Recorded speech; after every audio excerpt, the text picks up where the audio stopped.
കാണുന്നുണ്ട്. നീയുള്ള ലോകങ്ങളിൽ.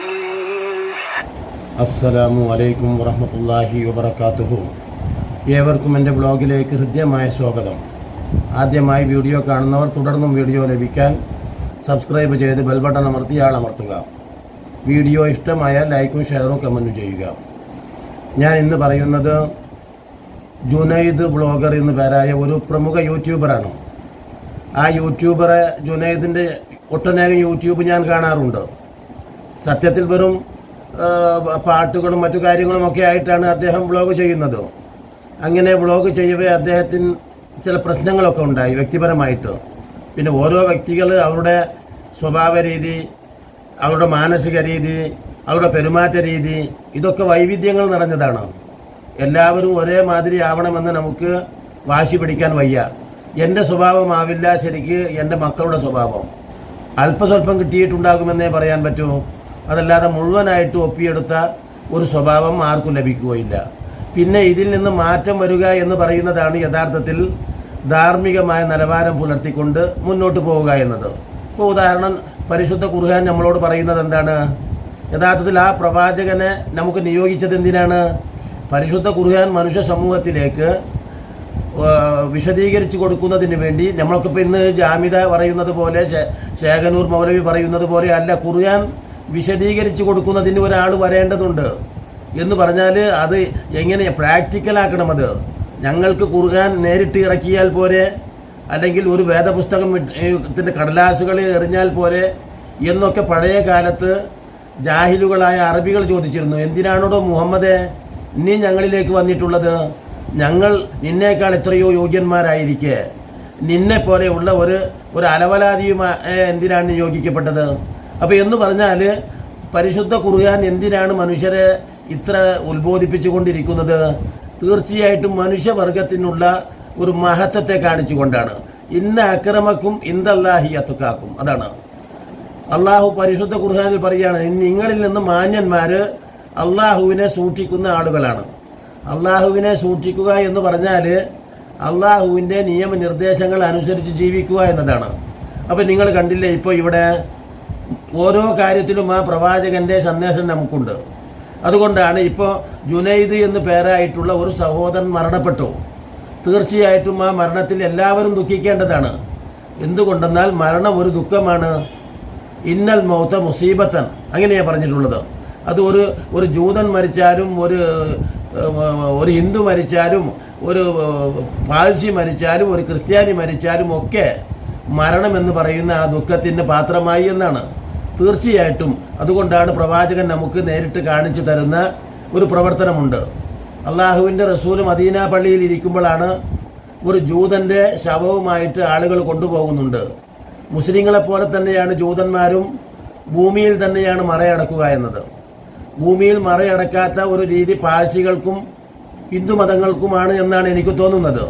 പക്ഷേ ഭൂമിയിൽ മറയടക്കുന്ന സെമിറ്റിക് മതങ്ങളാണ് ജൂതന്മാരും ക്രിസ്ത്യാനികളും മുസ്ലിങ്ങളുമൊക്കെ. അപ്പോൾ അങ്ങനെ ഒരു ജൂതൻ്റെ ശവം കൊണ്ടുപോകവേ അള്ളാഹുവിൻ്റെ റസൂൽ എഴുന്നേറ്റ് നിന്ന് കണ്ണുനീരൊലിപ്പിച്ചു.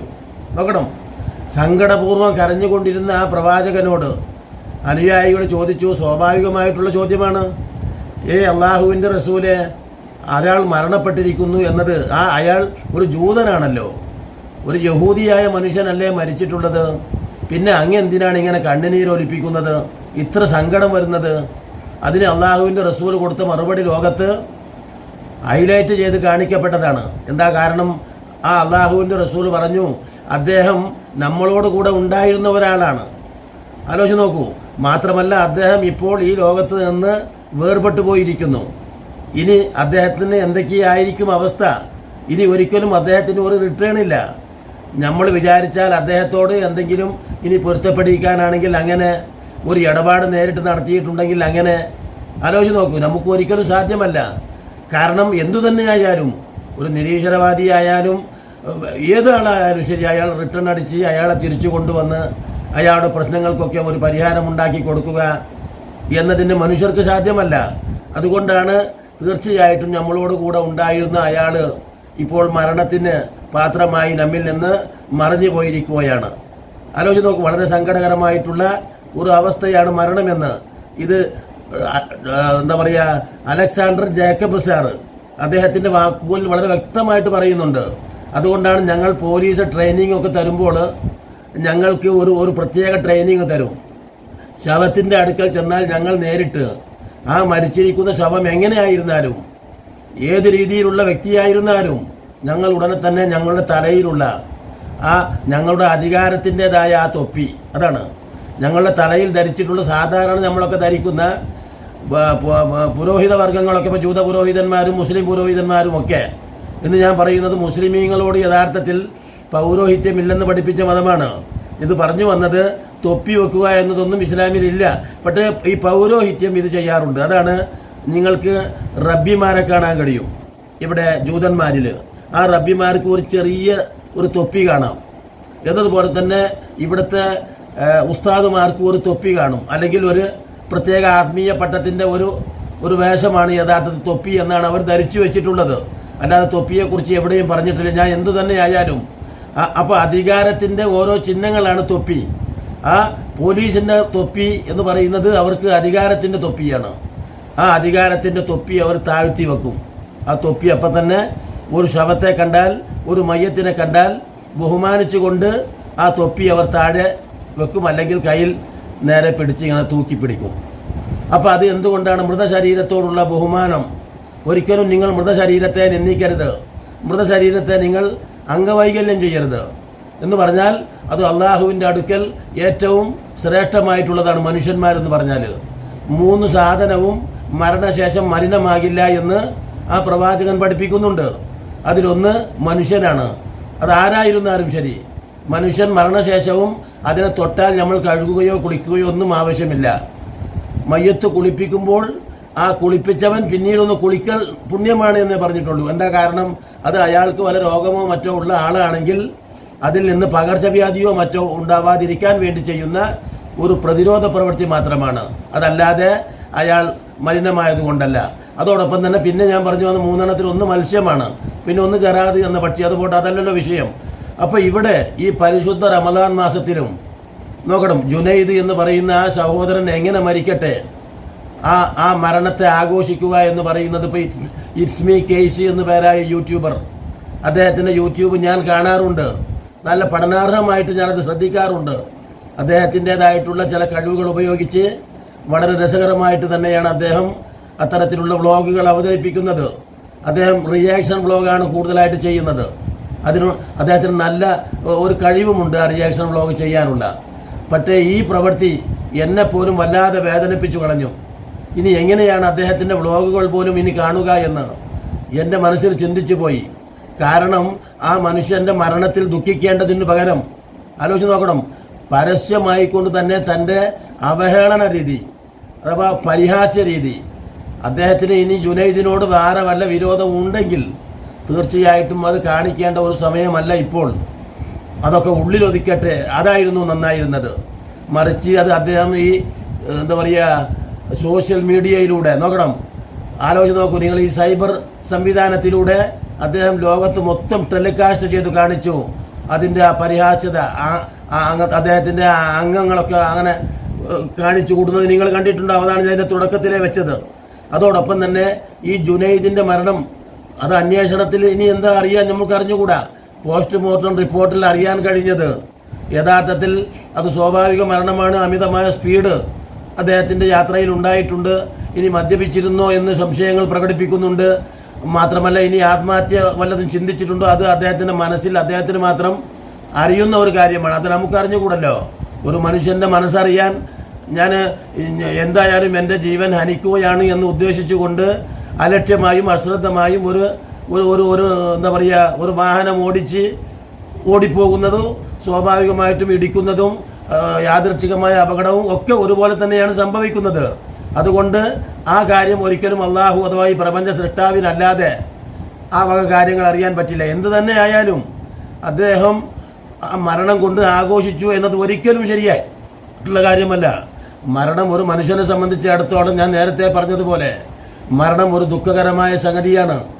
അതുകൊണ്ട് തന്നെയാണ് അള്ളാഹു ബഹുമാനിച്ചിട്ടുള്ള വലക്കത് കർറംന ബനി ആദം സന്തതികളെ അള്ളാഹു ബഹുമാനിച്ചിട്ടുള്ള സംഗതിയാണ്.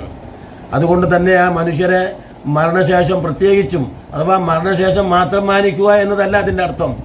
മരണത്തിലും അദ്ദേഹത്തിൻ്റെ ജീവിതത്തിലും ഒക്കെ മരിക്കേണ്ടതാണ്. പിന്നെ ഞാൻ ഇത്ര ഒരു വലിയവനാണ്, അല്ലെങ്കിൽ ഞാൻ എല്ലാവരേക്കാളും ഉന്നതനാണ് എന്ന് വിചാരിക്കത്തക്ക യോഗ്യത മനുഷ്യർക്ക് എന്താണുള്ളത്?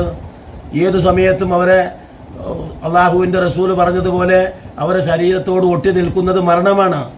അവൻ ധരിച്ചിട്ടുള്ള പാൻസ് പോലെ, അല്ലെങ്കിൽ ഷർട്ട് പോലെ, അല്ലെങ്കിൽ ചെരുപ്പ് പോലെ അവൻ്റെ ശരീരത്തോട് ഒട്ടി നിൽക്കുകയാണ് മരണം. ഏതു സമയത്തും ആർക്കും മരിച്ചു പോവാം. അത് അധികാരിയായാലും സമ്പന്നനായാലും എത്രമാത്രം ബുദ്ധിമാനായാലും എനിക്ക് കുറച്ച് കഴിഞ്ഞേ വരാൻ പറ്റൂ എന്ന് ഒരാളോടും പറഞ്ഞിട്ട് കാര്യമില്ല. കാരണം ആ സെക്കൻഡിൽ തന്നെ ആ മരണത്തെ അയാൾ രുചിച്ചു കളയും. അതുകൊണ്ട് തന്നെ തീർച്ചയായിട്ടും മരണം എന്ന് പറയുന്ന ആ സംഭവം നടന്നു കഴിഞ്ഞതിന് ശേഷം ആ വ്യക്തിയോട്, അതാണ് ഞാൻ നേരത്തെ പറഞ്ഞതുപോലെ തന്നെ എത്ര മാന്യമായിട്ടാണ് ഒട്ടനേകം യൂട്യൂബർമാർ ആ ജുനൈദിനോട് ശത്രുത ഉണ്ടോ ഇല്ലേ അതൊക്കെ നമ്മൾ ഉള്ളിൽ പറയുകയോ പ്രവർത്തിക്കുകയോ ഒക്കെ ചെയ്യേണ്ടതാണ്. അതല്ലാതെ ഇപ്പം മൂപ്പൻസ് ബ്ലോഗ്, ഞാൻ ആ മൂപ്പൻസ് ബ്ലോഗ് കാണാറുണ്ട്. വളരെ പക്വമായ മാന്യമായ രീതിയിലുള്ള പ്രതികരണങ്ങളാണ് എപ്പോഴും ആ മൂപ്പൻ ബ്ലോഗിൽ നിന്ന് കിട്ടുന്നത്. ആലോചിച്ച് നോക്കും, വളരെ മാതൃകാപരമാണ്. അതുകൊണ്ട് തന്നെയാണ് ജുനൈദിൻ്റെ ഈ മരണത്തിൽ ഈ ഇറ്റ്സ്മി കൈസ് എന്ന് പറയുന്ന കൈസ് അപമാനിച്ചത് അദ്ദേഹം വളരെ വളരെ വളരെ എന്താ പറയുക രോഷത്തോടുകൂടെ എടുത്തു പറയുന്നുണ്ട്. നിങ്ങളൊക്കെ കണ്ടിട്ടുണ്ടാകും. അതുപോലെ തന്നെ പബ്ലിക് കേരളയിലെ ഖാദർ കരിപ്പൊടി വളരെ മാന്യമായിട്ടാണ് ആ ജുനൈദിൻ്റെ ആ വേർപാടിനെ സംബന്ധിച്ച് ദുഃഖകരമായ ആ സംഭവത്തെക്കുറിച്ച് വ്യക്തമായ ഒരു സന്ദേശം നൽകിക്കൊണ്ടാണ് ഖാദർ കരിപ്പൊടി അദ്ദേഹത്തിൻ്റെ വ്ളോഗിലൂടെ ആ ദുഃഖം രേഖപ്പെടുത്തിയത്. നമ്മളൊക്കെ ഉണ്ടല്ലോ, എത്ര ഒരു ശത്രുവായ മനുഷ്യനായാലും ചിലർ നമ്മൾ അനുശോചനം രേഖപ്പെടുത്താറുണ്ട്. എന്താ എന്ന് പറഞ്ഞാൽ അനുശോചനമാണ്. കാരണം അതൊരു ദുഃഖകരമായ സംഭവമാണ്. അള്ളാഹുവിൻ്റെ റസൂല് ജീവികൾ പോലും മരണപ്പെട്ടാൽ നോക്കണം, ഒലിക്കാറുണ്ടായിരുന്നു. അതിനും അള്ളാഹുവിൻ്റെ റസൂല് പറഞ്ഞിട്ടുണ്ട് നമ്മളോട് കൂടെ ഇതുവരെ ഉണ്ടായിരുന്ന ഒരു ജീവിയാണ്. ആ ജീവിയെ ഇനി നമുക്ക് കാണാൻ കഴിയില്ല. ചിലപ്പോൾ ചില പൂച്ചകളൊക്കെ നമ്മളെ തൊട്ടുരുമ്മി നമ്മളോട് വളരെ വാത്സല്യം കാണിക്കുന്ന ആ ജീവികൾ മരണപ്പെട്ടാൽ തീർച്ചയായിട്ടും നമുക്കത് വല്ലാത്ത വിഷമമാണ്. മരണം എന്ന് പറയുന്നത് ഏറ്റവും വലിയ ഒരു മുസീബത്താണ്. മനുഷ്യർക്കൊന്നും ചെയ്യാൻ കഴിയില്ല, നിസ്സഹായരാണ്. അപ്പോൾ അതുകൊണ്ട് തന്നെ നമ്മൾക്ക് പരമാവധി പ്രാർത്ഥിക്കുകയോ അയാൾക്ക് വേണ്ടി വേറെ അയാൾ മരിച്ചതിന് ശേഷം കുറേ അരിവാരി കൊടുത്തു അല്ലെങ്കിൽ കുറേ ധർമ്മം കൊടുത്തു എന്നതല്ല, മറിച്ച് അയാളോട് ചെയ്യേണ്ട ബാധ്യതകൾ അള്ളാഹു പറഞ്ഞിട്ടുണ്ട്. ആ ബാധ്യതകൾ പറയുക, പ്രധാനമായിട്ടും അയാളെ കുറ്റം പറയാതിരിക്കുക. അതന്നെ മരിച്ചവരെ നിങ്ങൾ കുറ്റം പറയരുത് എന്ന് പരിശുദ്ധ ഖുർആനിലുടനീളം നിങ്ങൾക്ക് അള്ളാഹുവിൻ്റെ ആ ദർശനത്തിൽ കാണാൻ കഴിയും. അത് തന്നെയാണ് പ്രാക്ടിക്കലായിട്ട് ആ പ്രവാചകൻ ആ മരണപ്പെട്ട വ്യക്തികളോട് കാണിച്ചിട്ടുള്ള ആ ബഹുമാന സൂചക നമ്മളെ പഠിപ്പിക്കുന്നതും. അതുകൊണ്ട് തന്നെ ഇത്തരത്തിലുള്ള പരിഹാസ്യത നടത്തുന്ന അല്ലെങ്കിൽ മരണം കൊണ്ട് ആഘോഷിക്കുന്ന ഈ ദുഷിച്ച കാലഘട്ടത്തിൽ പടച്ച തമ്പുരാനെ ഞങ്ങളെ അതിൽ നിന്ന് നീ കാത്തുരക്ഷിക്കണേ എന്ന പ്രാർത്ഥനയോടുകൂടെ ആ ജുനൈദ് എന്നിലേക്ക് മടങ്ങിയിരിക്കുന്നു. ആ ജുനൈദിന് പുറത്തു കൊടുക്കാൻ കഴിവുള്ളവൻ നീയാണ്. അള്ളാഹുവെ, നീ അങ്ങനെ ഉദ്ദേശിക്കുന്നെങ്കിൽ ഈശോവിനും അറിയാൻ പറഞ്ഞതുപോലെ അള്ളാഹുവെ, ഇവർ നിന്റെ മനുഷ്യരാണ്, നിന്റെ അടിമകളാണ്, അവർക്ക് പുറത്തു കൊടുക്കാൻ നിനക്ക് കഴിവുള്ളവനാണ്. അങ്ങനെയാണെങ്കിൽ നീ അത് ചെയ്യുക, അത് നിന്റെ ഇഷ്ടമാണല്ലോ. അതല്ല നീ അവരെ ശിക്ഷിക്കാനാണ് ഉദ്ദേശിക്കുന്നതെങ്കിൽ അതും നിന്റെ ഇഷ്ടമാണ്. അത് എന്താ പറയുക, വളരെ നൂലിനെ പരിശോധിച്ചുകൊണ്ട് പരലോകത്ത് നീ ശിക്ഷിക്കുകയാണെങ്കിൽ അത് നിന്റെ ഇഷ്ടമാണല്ലോ എന്ന് പറഞ്ഞതുപോലെ മാത്രമേ നമുക്ക് ഒരു വ്യക്തിയെക്കുറിച്ച് പറയാനാകൂ എന്ന് പറഞ്ഞുകൊണ്ട് ഇനിയും നല്ല നല്ല വീഡിയോകളുമായി ഈ പരിശുദ്ധ റമദാനിൽ നിങ്ങളെ കണ്ടുമുട്ടാൻ അള്ളാഹു തൗഫീക്ക് ചെയ്യട്ടെ, സഹായിക്കട്ടെ എന്ന പ്രാർത്ഥനയോടുകൂടെ ഞാൻ നിർത്തുന്നു.